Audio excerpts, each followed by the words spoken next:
Hello students, last class में हमने discuss किए थे method of preparation of colloidal solution.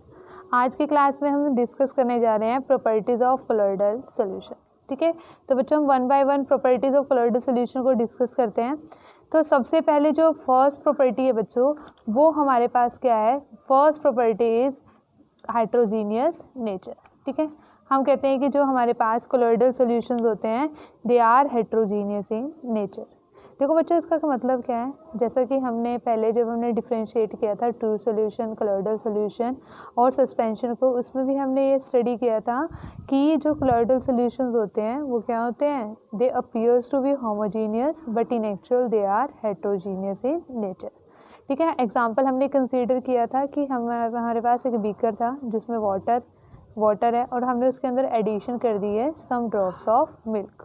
ठीक है, तो उसका कलर क्या हो जाता है बच्चों? चेंज हो जाता है। तो हमें ये चीज़ पता चल जाती है ना, हम ये चीज़ ऑब्जर्व करते हैं कि उस जो बीकर में है जिसमें वाटर था उसमें किसी पार्टिकल की एडिशन हो चुकी है। ठीक है, तो इसका मतलब क्या होता है कि colloidal solution are heterogeneous in nature. Second property से बच्चों कॉलिगेटिव प्रॉपर्टी। हमें ये डिस्कस करना है कि क्या जो कोलॉइडल सॉल्यूशन होते हैं दे हैव कॉलिगेटिव प्रॉपर्टी और नॉट। हमने लास्ट चैप्टर में अपने सॉल्यूशन चैप्टर हमने स्टडी किया था कॉलिगेटिव प्रॉपर्टीज़ क्या होती है। The properties which depend on the actual number of particle is called colligative property. अब देखो बच्चों, हमारे पास क्या है? हमारे पास हम कहते हैं कि जो हमारे पास जो कोलॉइडल सॉल्यूशंस होते हैं उनकी कॉलिगेटिव प्रॉपर्टीज़ होती है। ऐसा क्यों होता है? ठीक है, हम कंसीडर करते हैं बच्चों कि हमने ये पढ़ा हुआ है कि जो साइज़ होना चाहिए कोलॉइडल पार्टिकल्स के लिए वो 1 नैनोमीटर से 100 नैनोमीटर के इन बिटवीन होना चाहिए। यही होना चाहिए ना कि इनका जो साइज़ है वो क्या होना चाहिए? 1 नैनोमीटर टू 100 नैनोमीटर इसके अप्रॉक्स होना चाहिए। तो बच्चों इस चीज़ में क्या होगा आपके पास? ठीक है, इस चीज़ में हमारे पास क्या होगा? 1 नैनोमीटर टू 100 नैनोमीटर में अब हमारे पास कुछ पार्टिकल्स ऐसे हैं कि हमने माना कि 10 पार्टिकल्स को मिला के साइज़ 1 नैनोमीटर से 100 नैनोमीटर की रेंज में नहीं आता। ठीक है, हो सकता है 40 पार्टिकल्स को मिला कर के जो साइज़ हो जाए उनका किसकी रेंज में आ जाए? 1 नैनोमीटर टू 100 नैनोमीटर। ये एग्जाम्पल को समझने के लिए। इट मीन्स जो हमारे पास कोलॉइडल सॉल्यूशंस हैं वो किस पे डिपेंड करते हैं? नंबर ऑफ पार्टिकल्स पे भी डिपेंड करते हैं। इसलिए हम क्या कहते हैं? They have colligative property. ठीक है, तो क्लियर है बच्चों ये चीज़? तो ये हमारे पास सेकेंड प्रॉपर्टी थी। Third property is Tyndall effect. That is very important property. ठीक है, एंड ये प्रॉपर्टी कई बार एग्जाम्स में भी पूछी जाती है। What do you mean bye Tyndall effect? देखो बच्चों, हमने पहले भी पढ़ा हुआ है लोअर क्लासेस में। टिंडल इफेक्ट क्या होता है? Scattering of light by the particles is known as Tyndall effect. ठीक है, मतलब कि जो पार्टिकल्स होते हैं कोलॉइडल सॉल्यूशन के वो लाइट को स्कैटर करते हैं। ठीक है, उस फिनोमिना को हम क्या कहते हैं? Tyndall effect. बड़ा अच्छा एग्जाम्पल है बच्चों, जैसे हमारे पास एक डार्क रूम है। ठीक है, डार्क रूम में अगर सपोज करो एक होल है वहाँ पर। ठीक है, उस डार्क रूम में एक होल है तो हम क्या देखते हैं कि वहाँ से ना जो पाथ ऑफ लाइट है वो क्या होता है? हमें विजिबल होता है। ठीक है, वो पाथ ऑफ लाइट हमें क्या होता है? किसी बीम की तरह आता है, वो विजिबल होता है। वो क्यों होता है visible? That is scattering of light. तो वहाँ पे कौन से पार्टिकल प्रेजेंट थे कि जिनकी वजह से हमारी लाइट स्कैटर हो गई? ठीक है, तो वहाँ पे बच्चे हमारे पास डार्क रूम में वहाँ पे कौन से पार्टिकल प्रेजेंट है एयर में? Dust particles are present.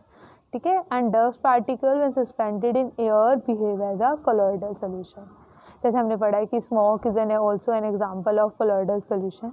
ठीक है, तो बच्चों देखो यहाँ पे क्या है? Colloidal solution show Tyndall effect. For example, a light comes from a hole in dark room dust particles act as colloidal particles।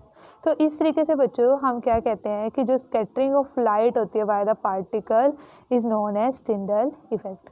एक और हम इसका एक्सपेरिमेंट कर सकते हैं। हमने क्या लिया? एक ग्लास लिया। ठीक है, एक ग्लास में हमने क्या किया?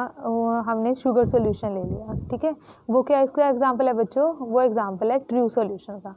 और हमने एक टॉर्च से लाइट पास करवा दी। ठीक है, अगर हम एक टॉर्च से लाइट पास करवाएंगे तो हमें उसका जो पाथ है लाइट का वो विजिबल नहीं होगा। बिकॉज जो उनका पार्टिकल्स का साइज होता है वो क्या होता है? ट्रू सोल्यूशन के केस में वेरी वेरी स्मॉल पार्ट होता है। ठीक है, इसी वजह से वो लाइट को स्कैटर नहीं कर सकते। जबकि हमारे पास कलर्डल सोल्यूशन, जैसे हमने एक मिल्क ले लिया, ठीक है, मिल्क ले लिया हमने, वाटर में हमने एडिशन की मिल्क की, और फिर हमने क्या किया, टोर्च से लाइट को पास करवाया, तो हम क्या देखते हैं बच्चों कि उसमें से जो पाथ ऑफ लाइट है वो क्या होगा, विजिबल होगा। इट मीन्स आपका जो मिल्क है वो उसमें से पाथ विजिबल क्यों हुआ, क्योंकि मिल्क क्या है, एक कलर्डल सोल्यूशन है, ठीक है, इमल्शन का एग्जांपल है। तो इसलिए बच्चों हम क्या कहते हैं कि the scattering of light by the particle is known as Tyndall effect, ठीक है। अब देखो बच्चों, इसके लिए उसके बाद आती है हमारे पास conditions to show Tyndall effect, ठीक है। एज यूजुअल हम अगर एनसीईआरटी बुक में कंडीशन है उसको एस्केप कर देते हैं, बट ये इंपॉर्टेंट है कंपटीशन पॉइंट ऑफ व्यू से, ठीक है। तो इन पॉइंट्स को आपको ध्यान से पढ़ना है, ठीक है। इन पे हम ज़्यादा ध्यान नहीं देते क्योंकि एग्जाम छोड़ते हैं कि मतलब इतना ये सफिशेंट होता है, but you mean bye Tyndall effect, but conditions important है कंपटीशन पॉइंट ऑफ व्यू से, क्योंकि डायरेक्ट क्वेश्चन बन सकता है यहाँ पे, और ये चीज़ें हमें एज यूजुअल पता नहीं होती, ठीक है। तो बच्चों सबसे पहली कंडीशन क्या है, colloidal particles should not be much smaller than wavelength of light। तो देखो बच्चों, एक कंडीशन ये है कि हमने जो लाइट पास करवाई, ठीक है, उस लाइट की कुछ ना कुछ पर्टिकुलर वेवलेंथ होगी, ठीक है। तो ऐसा नहीं होना चाहिए कि जो colloidal particles जिनके थ्रू हम लाइट को पास करवा रहे हैं कि वो उसकी वेवलेंथ से भी छोटे हों, ठीक है। अगर हमारे पास कोई कलर्डल सोल्यूशन है पर हमने जो लाइट पास करवा दी वो हाई वेवलेंथ की पास करवा दी, मतलब उसके साइज, जो कलर्डल पार्टिकल का साइज है उससे ज़्यादा साइज है, मतलब ठीक है, उसकी हमने वेवलेंथ उसे पास करवा दी, तो हमारे पास टिंडल इफेक्ट ऑब्जर्व नहीं होगा। इट मीन्स जो आपके पास जो कलर्डल पार्टिकल्स का साइज है तो वेवलेंथ भी क्या होनी चाहिए, उसके अकॉर्डिंग होनी चाहिए, उसके अप्रॉक्स होनी चाहिए, ठीक है। ऐसा नहीं होना चाहिए कि ऐसे नहीं होनी चाहिए कि हमारे पास वेवलेंथ क्या हो बहुत, ठीक है, हाई वेवलेंथ की हमारे पास कोई लाइट हो, ठीक है। Second thing, the refractive index of dispersed phase and dispersion medium should have an appropriate difference. ऐसा नहीं होना चाहिए कि जो डिस्पर्स्ड फेज है और डिस्पर्जन मीडियम है दोनों के रिफ्रैक्टिव इंडेक्स में, ठीक है, बहुत कम गैप हो, ठीक है। जो अगर दोनों में ज़्यादा डिफरेंस होगा, अप्रोप्रिएट डिफरेंस होगा, तभी हम टिंडल इफेक्ट अच्छे से ऑब्जर्व कर सकते हैं, ठीक है। और बेस्ट एग्जांपल वही है समझने के लिए, light comes from a hole in a dark room, ठीक है। तो ये कंडीशंस बहुत इंपॉर्टेंट है कंपटीशन पॉइंट ऑफ व्यू से, तो ये आपको लर्न करनी है, ठीक है।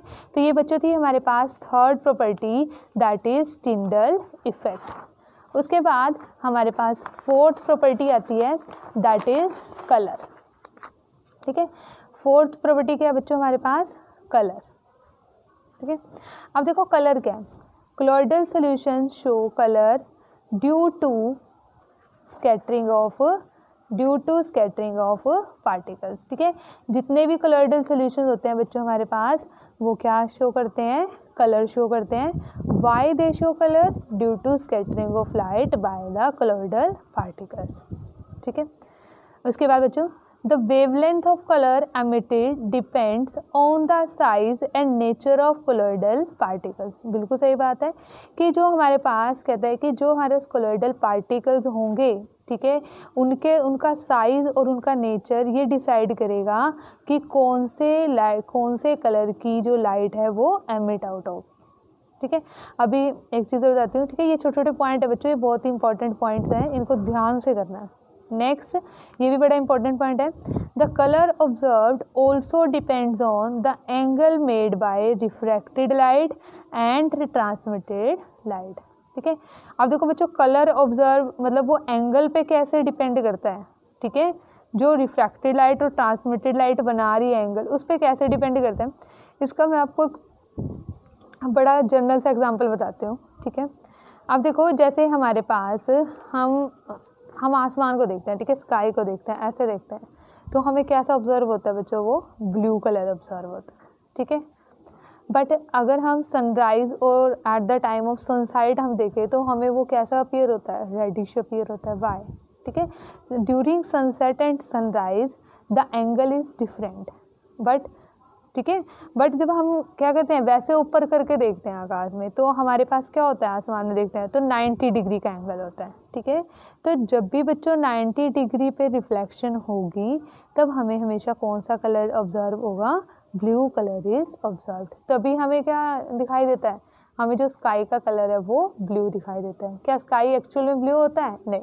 ये किसकी वजह से ब्लू दिखाई देता है? Due to scattering of particles, ठीक है, जो डस्ट पार्टिकल्स प्रेजेंट है, ठीक है, जो एयर ड्रॉपलेट्स प्रेजेंट है, उनकी वजह से हमें जो स्काई का कलर है वो कैसा दिखाई देता है? ब्लू कलर दिखाई देता है। बट एट सनसेट और सनराइज द टाइम, ठीक है, sunrise the colour appears reddish due to change in angle. Angle 90 degree नहीं होता, वो चेंज हो जाता है, ठीक है।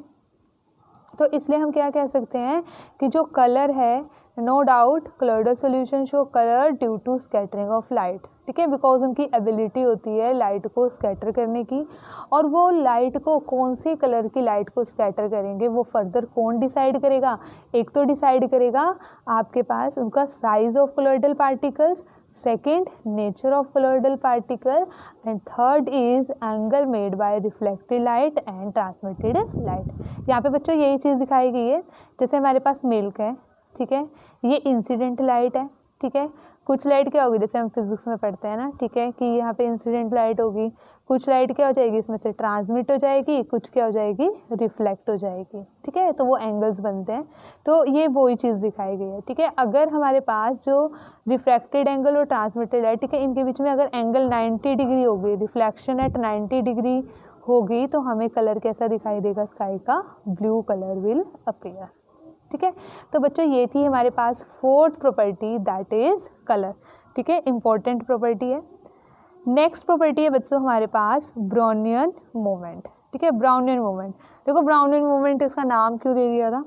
एक जो साइंटिस्ट थे रॉबर्ट ब्राउनियन, ठीक है, उन्होंने क्या किया था? उन्होंने इस फिनोमेना को डिस्कस किया था, इसलिए उन्होंने इस प्रॉपर्टी का नाम अपने नेम के अकॉर्डिंग ही रख दिया, ठीक है। जैसा कि हम सब जानते हैं, हमने लोअर क्लासेस में भी पढ़ा हुआ है, what is Brownian movement?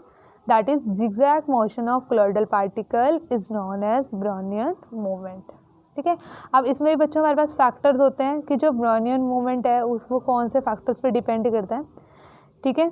Brownian movement of, ठीक है, the Brownian movement of particles does not depend on the nature of particles but depends on the size of particle and viscosity of medium. बिल्कुल सही बात है बच्चों। अगर किसी particle का साइज स्मॉल होगा तो वो क्या करेगा? वो जल्दी से मूव कर सकता है। अगर किसी साइज का पार्टिकल बड़ा होगा, ठीक है, बिगर पार्टिकल्स होंगे, तो वो मूव आसानी से नहीं कर सकते। और बट ये नेचर पे डिपेंड नहीं करता, ठीक है, नेचर पे डिपेंड नहीं करता, सिर्फ वहाँ पे तो मूवमेंट होनी है, that is zigzag motion of the colloidal particles. Next is viscosity of medium, बिल्कुल करेगा, ठीक है, डिपेंड, क्योंकि अगर विस्कोसिटी किसी मीडियम की ज़्यादा हुई, ठीक है, जैसे हमारे पास डिस्पर्जन मीडियम है, अगर उसकी विस्कोसिटी ज़्यादा है तो उसमें जो डिस्पर्स फेज के पार्टिकल्स हैं उनको मूव करना क्या हो जाएगा? थोड़ा डिफ़िकल्ट हो जाएगा, ठीक है। जैसे हमने एक हनी का केस ले लिया, सपोज करो हमने एक में माना कि जो डिस्पर्स, एक कलर सोल्यूशन में माना कि हमने जो डिस्पर्जन मीडियम है वो वाटर है, एक में माना कि वो हनी है, तो दोनों में से जिसमें वाटर डिस्पर्जन मीडियम है उस केस में पार्टिकल्स का मूव करना क्या होगा? ईजी होगा, because water has less viscosity as compare to honey, ठीक है। तो बच्चों ये थी हमारे पास fifth property, that is Brownian movement, that is also very important property. Exam में कौन सी प्रॉपर्टी आने के चांसेस सबसे ज़्यादा होते हैं बच्चों? Tyndall effect and Brownian movement. और इस पर एक रीजनिंग क्वेश्चन बन जाता है, why the colour of sky appear blue, ठीक है। तो आपको ये बता देना है, due to scattering of particles and when reflection takes place at 90 degree. या फिर लोअर क्लासेस में आपने पढ़ा भी होगा, एक क्वेश्चन आता है कि at the time of sunset and sunrise the colour appear reddish, however at day time the colour of sky appear blue, explain why, ठीक है। तो यही आपको आंसर देना है इसका।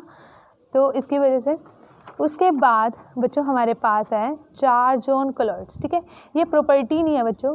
अब देखो हमें क्या होना चाहिए, हम जो नेक्स्ट प्रॉपर्टी जो हम डिस्कस करेंगे, जो इलेक्ट्रिकल प्रॉपर्टीज़ हैं हमारी, उन चीज़ों को समझने के लिए हमें चार्ज ऑन कलॉइड्स की नॉलेज होनी चाहिए, ठीक है। तो सबसे पहले हम चार्ज ऑन कलॉइड्स पढ़ेंगे कि जो कलॉइड्स होते हैं उनके ऊपर कोई ना कोई चार्ज हमेशा होता है, ठीक है, ठीक है, और वो उसी की वजह से क्या रहते हैं? स्टेबल रहते हैं, ठीक है। Due to presence of charge on colloids they become stable, ठीक है।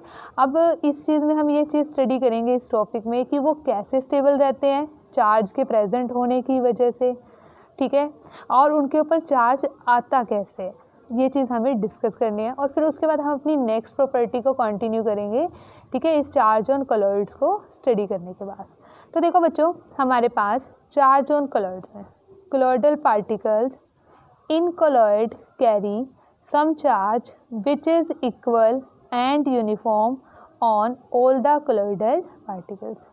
वो कहता है कि जो कॉलॉइडल सोल्यूशन होता है ना, उसमें जितने भी कॉलॉइडल पार्टिकल्स होते हैं सबके ऊपर चार्ज क्या होता है, सेम चार्ज होता है, मतलब इक्वल चार्ज होता है। अगर हमारे पास सपोज करो हमने मान लिया फॉर एग्जांपल एक कॉलॉइडल सोल्यूशन है और उसमें 10 पार्टिकल हैं, ठीक है, तो 10 के 10 पार्टिकल पर इक्वल चार्ज होगा। मतलब अगर सब पे +1 है तो +++1 ही होगा सभी पे, ठीक है, +1 ही होगा। ऐसा नहीं होगा कि किसी एक पे +1 हो, एक पे +2 हो, ठीक है, ऐसा नहीं होगा।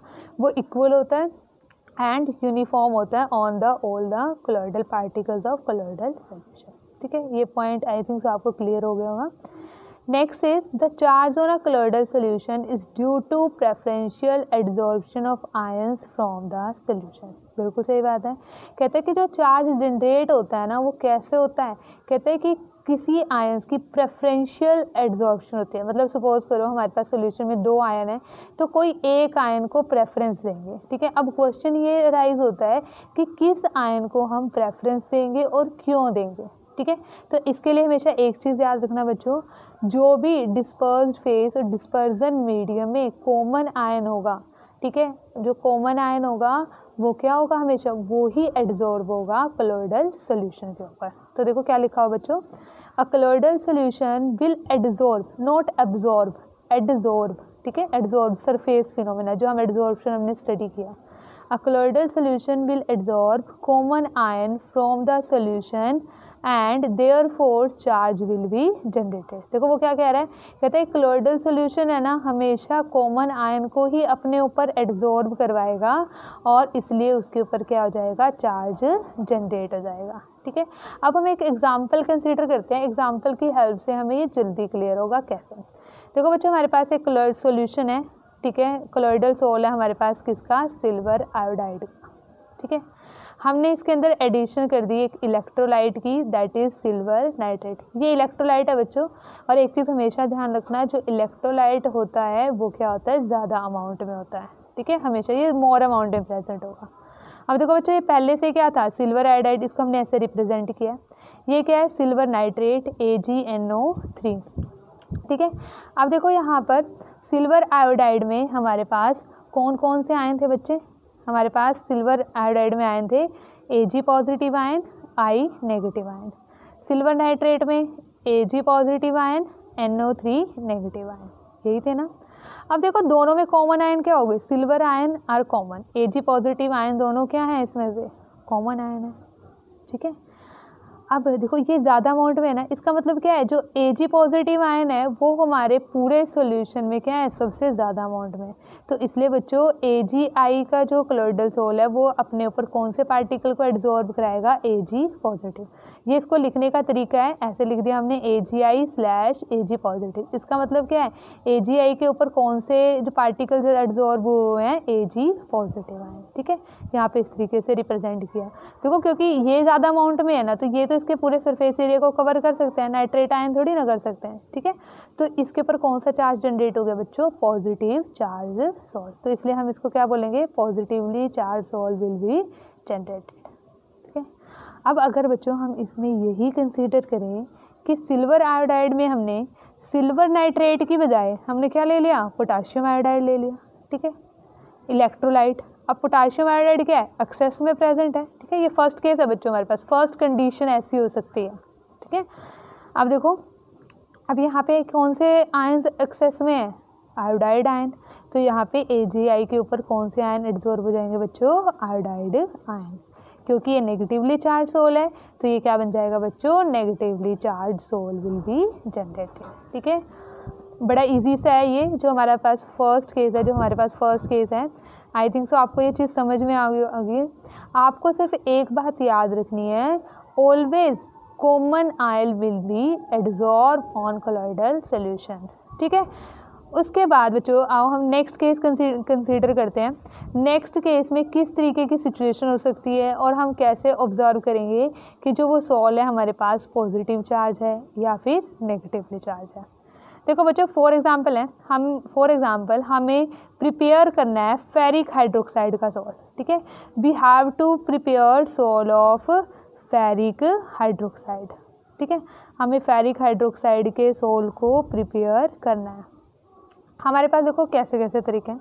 हमने क्या किया एक मेथड में, जैसे कि हमने केमिकल मेथड में स्टडी भी किया था हाइड्रोलिसिस मेथड, ठीक है। फेरिक क्लोराइड लिया, उसके अंदर हमने क्या किया वाटर की एडिशन कर दी, तो हमारे पास क्या बन गया बच्चों फेरिक हाइड्रोक्साइड। अब ये कैसे डिसाइड करें कि फेरिक हाइड्रोक्साइड पॉजिटिवली चार्ज है या नेगेटिव चार्ज है, ठीक है। अब बच्चों हम इसको नहीं देखेंगे कि वाटर है, वाटर एज ए इलेक्ट्रोलाइट, हमने सिर्फ इसकी प्रिपरेशन की है, ये इलेक्ट्रोलाइट नहीं है, ठीक है। अब देखो बच्चों FeCl3 और FeOH थ्राइस में कौन सा आयन कॉमन है, आयरन, Fe3 पॉजिटिव, ठीक है।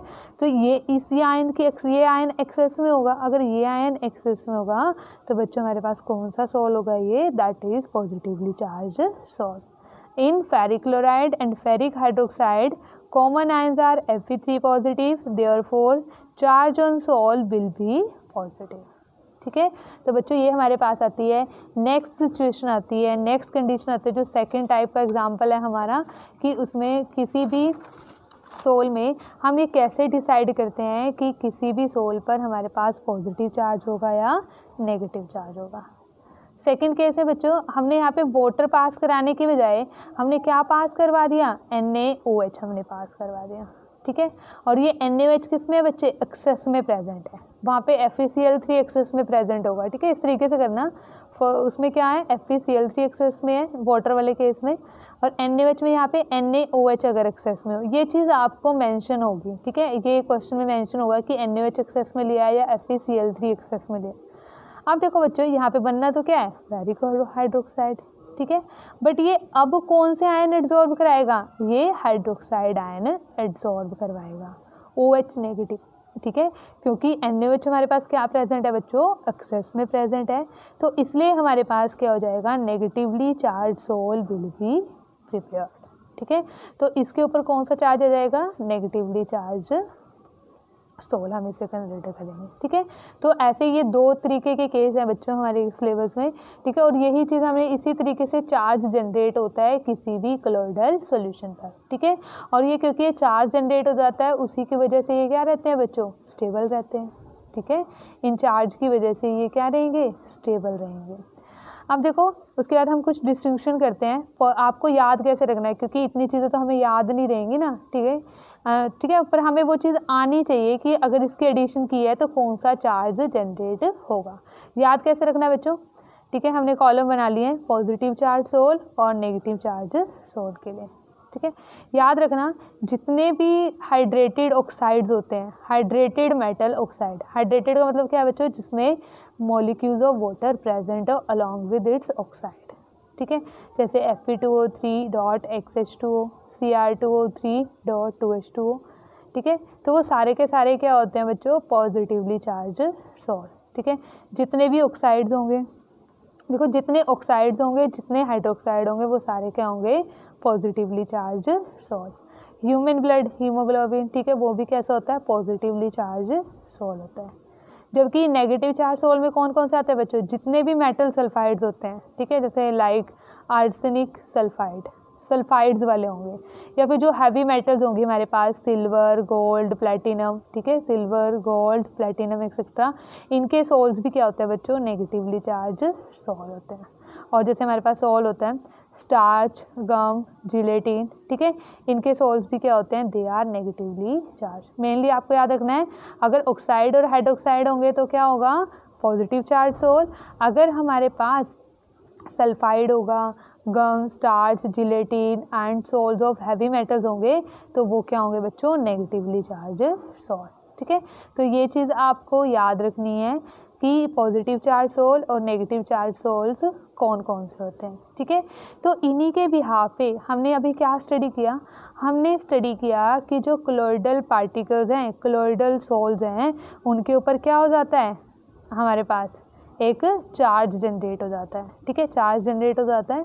और चार्ज जनरेट होने की वजह से इसकी कुछ इलेक्ट्रिकल प्रॉपर्टी अराइज हो जाती है बच्चों हमारे पास, जैसे कि, ठीक है, हम एक कंसेप्ट ये पढ़ते हैं इलेक्ट्रिक डबल लेयर, ठीक है, इंपॉर्टेंट है, एग्जाम पॉइंट ऑफ व्यू से पूछ लिया जाता है, नाम आता है, क्वेश्चन ऐसे आता है, what do you mean by zeta potential, ठीक है। अभी इसके बाद डेफिनेशन लिखी है जेटा पोटेंशियल की, बट कंसेप्ट को समझना यहाँ पे नेसेसरी है, ठीक है।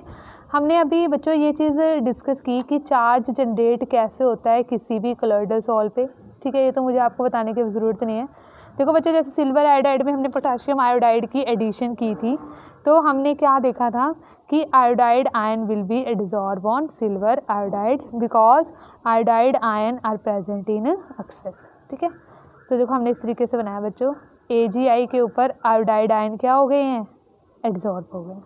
अब बच्चों सॉल्यूशन में तो K पॉजिटिव आयन भी प्रेजेंट है ना, और ये क्या है, अपोजिटली चार्ज आयन है, तो ये भी क्या होंगे, ये आयोडाइड आयन की तरफ अट्रैक्ट तो होंगे ना, ठीक है।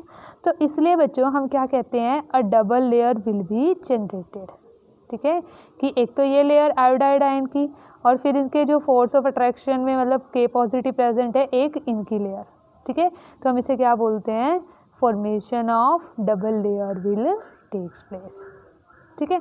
अब देखो इसका मतलब, अब देखो जो ये लेयर होती है ना बच्चों आयोडाइड वाली, ये इसको हम क्या बोलते हैं, फिक्स लेयर, मतलब ये फिक्स रहती है, ये मूव नहीं कर सकती, जबकि जो K पॉजिटिव आयन है ये क्या कर सकते हैं, ये मूव कर सकते हैं, तो इसलिए हम इसे क्या बोलते हैं, मोबाइल लेयर और diffuse layer, it can move but it remain fixed, ठीक है। आयोडाइड आयन वाली ये तो चार्ज जनरेट हुआ ना, क्योंकि एक्सेस में है, ये तो K पॉजिटिव तो कम अमाउंट में पड़े हुए हैं, ठीक है, सिर्फ वो क्या हो सकते हैं, ये मूव भी कर सकते हैं, बट ये लेयर मूव नहीं कर सकते, ठीक है।